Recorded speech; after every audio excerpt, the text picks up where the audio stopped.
Hello guys, welcome back to our channel. In this video, I'm going to guide you on how to keep Map North open Google Maps. By keeping Map North on Google Maps, it ensures that map always keeps north at the top of the screen regardless of how you move or rotate your device.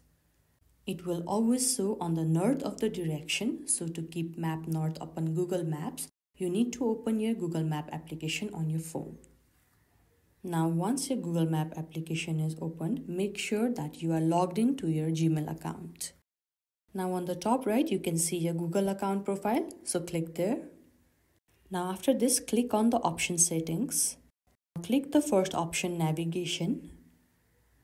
Now after this, scroll down a bit and there you can see the option Keep Map North Up.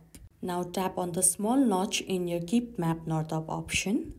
Now going back to your Explore page, no matter which direction you move, you can notice the compass will always show on the north up. This is how to keep Map North up on Google Maps. Hope this video was helpful.